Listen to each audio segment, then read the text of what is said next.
Pada kesempatan video kali ini, kita akan membahas tentang 3 orang pemuda yang terjebak di dalam sebuah gua.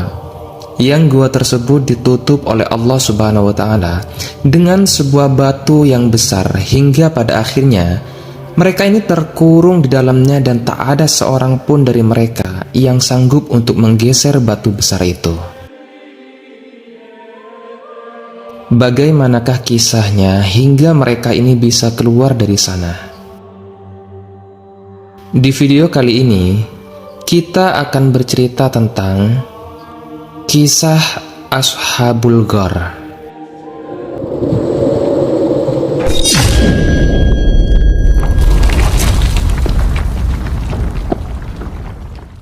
Assalamualaikum warahmatullahi wabarakatuh. Sahabat beriman yang dimuliakan Allah, semoga kita selalu dalam keadaan sehat walafiat. Amin ya rabbal alamin. Suatu hari, ada 3 orang pemuda yang sedang melakukan safar. Safar ini artinya orang ini sedang melakukan perjalanan. Nah, ketika tiba di suatu tempat, mereka ini kelelahan, butuh istirahat. Maka mereka lihat sebuah gua di sana. Kemudian mereka masuklah ke dalam gua tersebut dengan maksud untuk beristirahat sejenak, untuk melanjutkan perjalanannya kembali.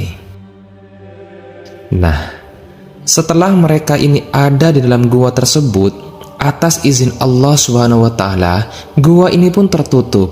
Tiba-tiba ada sebuah batu besar yang jatuh tepat di depan mulut gua, hingga tak ada satupun jalan keluar dari gua tersebut. Maka terkurunglah 3 pemuda ini di dalam sana. 3 pemuda ini berusaha mendorong batu itu agar bisa keluar.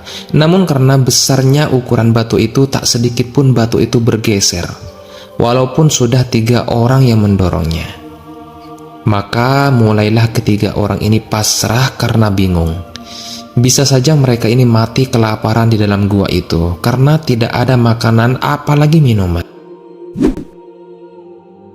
Akhirnya, salah seorang di antara mereka ini memberi saran bagaimana kalau kita berdoa kepada Allah Subhanahu wa Ta'ala dengan menceritakan amal soleh masing-masing. Dan akhirnya mereka pun sepakat, karena sudah tak ada lagi yang bisa menolong mereka kecuali Allah Subhanahu wa Ta'ala. Kemudian orang pertama ini mulai berdoa kepada Allah dan menceritakan amal solehnya. Dia bercerita, "Ya Rob, dulu aku punya kedua orang tua, dan aku tidak pernah mendahulukan siapapun kecuali kedua orang tuaku ini, termasuk anak dan istriku. Dia ini seorang pengembala kambing, dan biasanya setiap sore ia ini memerah susu kambing itu, untuk kemudian ia berikan yang pertama kepada kedua orang tuanya. Baru setelah itu ia memberikan kepada anak dan istrinya. Begitu saja terus seiring berjalannya waktu itu. Jadi dia tidak pernah memberikan susu itu sebelum ia mendahulukan kedua orang tuanya. Hingga pada suatu hari, ketika ia sedang sangat sibuk di hari itu, hingga ia ini telat untuk memberikan susu kepada orang tuanya. Kemudian ia berlari ke rumah orang tuanya dengan membawa susu, dan saat itu hari sudah mulai gelap. Nah, setelah ia sampai di rumah orang tuanya, ternyata kedua orang tuanya ini sudah tidur. Maka ia pun menyesal dan menghukum dirinya sendiri dengan cara ia berdiri di samping orang tuanya yang sedang tertidur itu. Sampai kedua orang tuanya terbangun, ia berdiri hingga waktu itu sudah menunjukkan tengah malam. Anak dan istrinya sampai menyusul ke rumah orang tuanya. Dan sampai-sampai anaknya ini merangkak kepada bapaknya yang sedang diam berdiri ini dengan maksud untuk meminta susu. Kemudian ia tetap berdiri dan tidak memberikan anaknya ini susu sebelum ia memberikan kepada... Ya, karena ia sudah berjanji tidak akan mendahulukan siapapun kecuali kedua orang tuanya ini. Tatkala ketika waktu sudah menjelang pagi, kedua orang tuanya pun terbangun. Lalu pria ini memberikan susu yang ia terlambat memberikannya itu. Kemudian setelah itu, ia baru memberikan susu kepada anak dan istrinya yang sudah mulai kelaparan di sebelahnya itu. Dan ia berkata, "Ya Rob, kalau amalanku ini mendahulukan orang tua dibanding anak dan istriku ini bagian dari ibadah dan ada pahalanya, maka mohon bukakan pintu gua itu agar kami ini bisa keluar dari sini." Maka atas izin Allah Subhanahu wa Ta'ala, batu penutup itu pun bergeser. Masalahnya di sini teman-teman, batunya bergeser hanya sedikit saja dan mereka masih belum bisa keluar dari sana. Kemudian orang kedua pun berdoa juga kepada Allah Subhanahu wa Ta'ala. Dia menceritakan amal solehnya. "Ya Allah, ya Rob, dulu aku pernah suka kepada anak pamanku. Dia adalah seorang wanita yang solehah dan sangat cantik dan menjaga kehormatan dan kesuciannya. Dia ini juga sangat menghargai keluarganya. Aku sudah mencoba menggoda dia, namun ia tidak mau. Bahkan aku pernah melamarnya dan ia juga menolaknya. Tapi aku sangat mencintai wanita ini hingga pada suatu hari terjadilah paceklik, yakni kesusahan dan kelaparan di mana-mana. Dan kebetulan pria ini adalah orang yang sangat kaya di kampung itu. Dan tanpa disangka-sangka wanita ini pergi mendatangi pria ini dengan maksud untuk meminjam uang untuk makan dia dan keluarganya. Maka dari sinilah setan mulai masuk ke hati pria ini. Pria ini pun menyiapkan uang 120 dinar dan ia berkata kepada wanita itu, "Ini uang akan saya berikan kepadamu dengan syarat engkau mau berzina denganku. Setelah itu uang ini akan kuberikan tanpa kau harus menggantinya." Maka wanita ini pun terpaksa untuk menuruti persyaratan ini, dikarenakan ia tak punya pilihan lagi, karena keluarganya di rumah sudah mulai kelaparan menunggu uang untuk membeli makanan.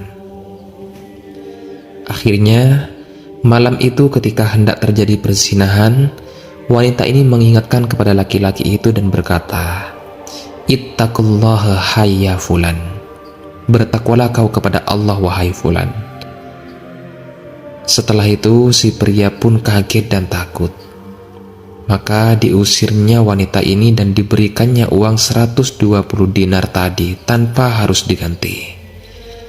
Lalu pria ini berkata di dua itu, "Kalau menjaga kehormatanku kepada wanita itu adalah sebuah ibadah dan ada pahalanya, maka mohon ya Allah, bukakan pintu gua ini agar kami bisa keluar dari tempat ini." Ajaibnya teman-teman, setelah selesai berdoa, pintu gua pun tergeser. Celakanya di sini, mereka masih belum bisa keluar juga dari situ, karena masih belum cukup besar lubang di gua pintu itu untuk dilewati manusia. Nah, sisa orang yang ketiga ini. Dan pria yang terakhir ini mulai berdoa dan menceritakan amal solehnya juga. "Ya Allah ya Rabb, dulu aku punya kebun yang sangat luas. Dan aku ini termasuk orang yang sangat kaya. Di kebunku itu aku punya banyak sekali. Hingga pada suatu hari mereka ini gajian. Maka aku bayarlah satu persatu gaji mereka sesuai dengan perjanjian kerja. Hingga ada satu orang yang tidak mau menerima gajinya. Orang ini pun marah karena dia merasa kurang dengan gajinya. Dia minta ditambah. Karena hal ini, orang ini pun pergi begitu saja tanpa mengambil gajinya itu. Dan harinya orang ini sudah tidak bekerja di kebunku lagi. Ia menghilang entah kemana. Dan aku pun merasa berdosa akan hal ini. Maka aku simpanlah gaji orang tadi dengan membelikannya 2 ekor bayi unta. Yang satu jantan dan yang satunya lagi betina. Kurawatlah 2 unta ini di sebuah lembah hingga untanya besar dan Seiring berjalannya waktu, untanya semakin banyak hingga penuh lembah itu dengan unta-unta yang kurawat, yang awalnya hanya 2 ekor saja. Kemudian, setelah puluhan tahun, orang ini pun tiba-tiba mendatangiku dan meminta gajinya yang dulu yang tidak ia ambil. Karena orang ini sedang dalam kondisi ekonomi yang sangat sulit, maka aku ajaklah ia ke lembah itu dan kutunjukkan bahwa dulu gajinya kubelikan 2 ekor unta dan sekarang untanya sudah ada ratusan. Maka kamu ambillah semua unta yang ada di lembah ini. Semuanya ini milikmu dari gajimu dulu yang tak kau ambil. Dan orang ini pun seketika menjadi kaya raya. Dan pria ini berkata kepada Allah di gua itu, "Ya Allah, ya Rabb, apabila amanahku kepada karyawanku ini sebuah pahala, maka geserkanlah batu itu agar kami bertiga ini bisa keluar dari tempat ini." Dan atas izin Allah Subhanahu wa Ta'ala, batu itu pun bergeser hingga ketiga orang ini bisa keluar dari gua. Sahabat beriman yang dimuliakan Allah, dari kisah ini ada 3 poin penting yang bisa kita ambil pelajaran. Yang pertama, betapa pentingnya berbakti kepada orang tua, karena surga itu ada di telapak kaki kedua orang tua, terutama ibu. Kemudian yang kedua, betapa pentingnya menjaga hawa nafsu. Puasa itu adalah sesuatu ibadah yang sangat baik karena berfungsi mengontrol hawa nafsu kita sebagai manusia.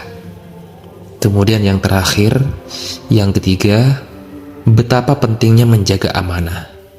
Apapun itu bentuknya, apalagi kita diberikan sebuah amanah, maka jagalah amanah itu sebaik-baiknya, agar kita termasuk orang-orang yang selalu dirindukan surganya Allah Subhanahu wa Ta'ala. Baiklah teman-temanku yang dimuliakan Allah, jadi itulah cerita tentang kisah Ashabul Ghar. Semoga cerita ini bermanfaat untuk kita semua. Wallahu a'lam bishawab.